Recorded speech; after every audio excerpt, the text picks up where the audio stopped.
ओम परमात्मने नमः. नमस्कार, मी आहे तुमचा मित्रजित. गीतेच्या 30व्या भागामध्ये तुमचं मनपूर्वक स्वागत आहे. अध्याय पहिला, श्लोक 23. योत्स्यमानान वेक्षेयहं य अते अत्र समागताः धार्तराष्ट्रस्य दुर्बुद्धेर्युद्धे प्रियचिकीर्षवर्ष वहा. दुष्टबुद्धी अर्थ असा आहे की दुष्टबुद्धी दुर्योधनाचे युद्धात प्रिय करण्याची प्रिय चिकीर्षवहा इच्छा असणारे जे हे राजे लोक या सैन्यात आलेले आहेत, युद्ध करण्यासाठी उतावीळ झालेल्या या सर्वांना मी पाहून घेतो. भाषांतर असं आहे,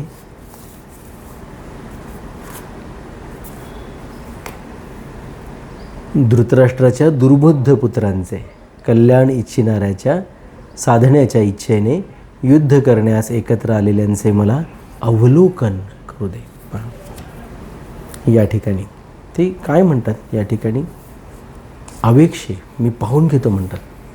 पाहून घ्यायची भाषा आहे, अवलोकन करण्याची भाषा आहे. पहा या ठिकाणी आता इथे धार्तराष्ट्रस्य म्हटले धार्तराष्ट्र पदाचे दोन अर्थ होतात. एक धृतराष्ट्राचे पुत्र अथवा संबंधी आणि दोन अन्यायपूर्वक राष्ट्राला किंवा राज्याला धारण करणारे.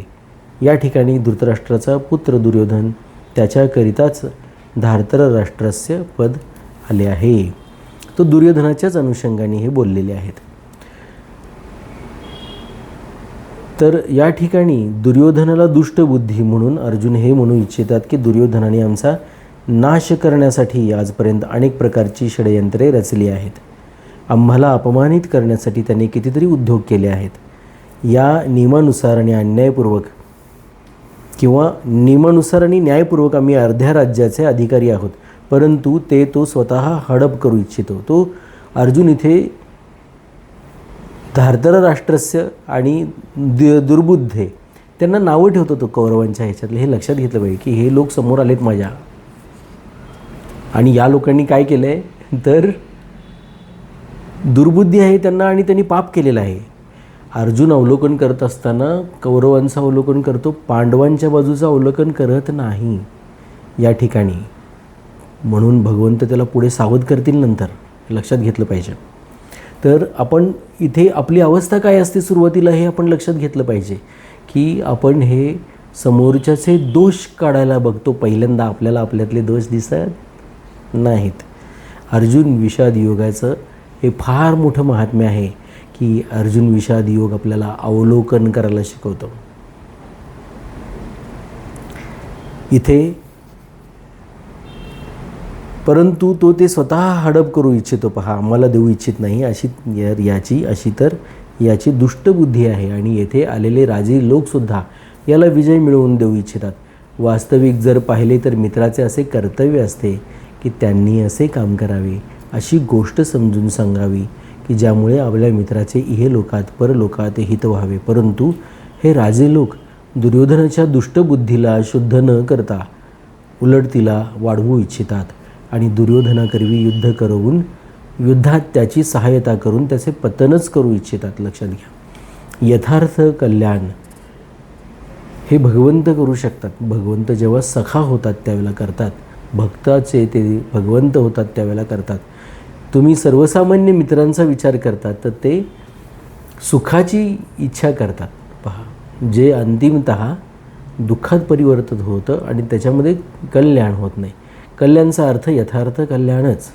भगवंतांनी जे काही सांगितलं आहे ते यथार्थ कल्याण होण्यासाठी पण नव्हे, हे लक्षात घ्या. यथार्थ कल्याण होण्यासाठी त्याचे अर्थ आपण पुढे पाहणार आहोत. परंतु हे राजे लोक दुर्योधनाच्या दुष्टबुद्धीला शुद्ध न करता उलट तिला वाढवू इच्छितात आणि दुर्योधनाकरवी युद्ध करून युद्धात त्याची सहायता करून त्याचे पतनच करू इच्छितात.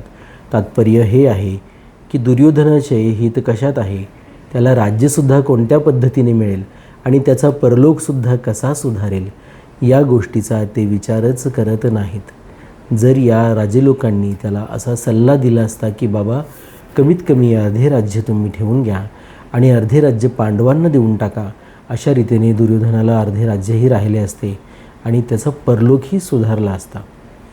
आता परलोक आणि परलोक हे आपल्या मनातच आहेत बघा. पुढे लोकसंग्रह हा एक विषय आपण शिकणार आहोत.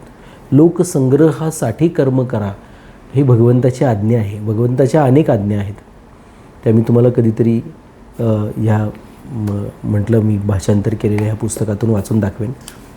तर या पद्धतीने आपल्याला पुढे बऱ्याच गोष्टी शिकायच्या आहेत, लक्षात घेतलं पाहिजे. या युद्धासाठी उतावीळ असणाऱ्यांना जरा पाहून घेतो. यांनी अधर्माचा किंवा अन्यायाचा पक्ष घेतला आहे म्हणून हे आमच्या पुढे टिकू शकणार नाहीत, नष्ट होतील. पाहून घेण्याची भाषाच, अवलोकन करण्याची भाषाच ही आहे, ही अशा पद्धतीची आहे. लक्षात घ्या की यांना बघून घेतो. आपण म्हणतो ना नेहमी, आपल्याला माहीत असतं माझी बाजू धर्माची आहे, आपल्याला माहीत असतं आपली बाजू अन्यायाची आहे. याहीपेक्षा आता इथे अर्जुनाची अशी अवस्था आहे की तो सातत्याने त्यांनी केलेल्या अन्यायांचा विचार करतो. ते दुर्बुद्ध आहेत म्हणून सांगतो, दुर्बुद्धी झालेली आहे त्या लोकांना म्हणून सांगतो. त्याला सहाय्यभूत होणारे आणि दुर्योधनाचं प्रिय करायला जे काही आलेले आहेत इथे या हे करायला, प्रियचे कीर्षवा, हा दुर्योधनाचं प्रिय जे इच्छितात अशा लोकांची त्याला कीव वाटते. लक्षात घ्या. म्हणजे अर्जुन हा या ठिकाणी कौरवांचा विचार करतो आहे, कौरवांचं अवलोकन करतो आहे आणि त्यातून त्यांच्याबद्दल त्याच्या मनामध्ये तो द्वेष, ज्याला आपण सातत्याने राग आणि द्वेषाबद्दल आपण विचार करतो, तो द्वेष त्याच्या मनामध्ये निर्माण होते. पहा, भगवंत आपल्याला सातत्याने सांगतील की राग म्हणजे अनुराग आणि द्वेष म्हणजे तिटकारा, ह्या दोन्हीपासून आपल्याला समान किंवा लांब राहिलं पाहिजे.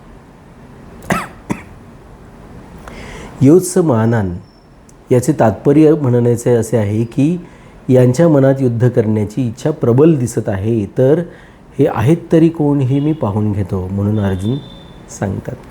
उभे शून्याच्याच ठिकाणी आहेत, पण समोरचे 180 डिग्री तेवढ्याच त्यांचं तिथेच लक्ष आहे, आत जायला तयार नाहीत. लक्षात घ्या. बाहेरच्याच परिस्थितीचा, व्यक्ती वस्तू परिस्थितीचा विचार करतायत अर्जुन, तुमच्या आणि माझ्यातले अर्जुन.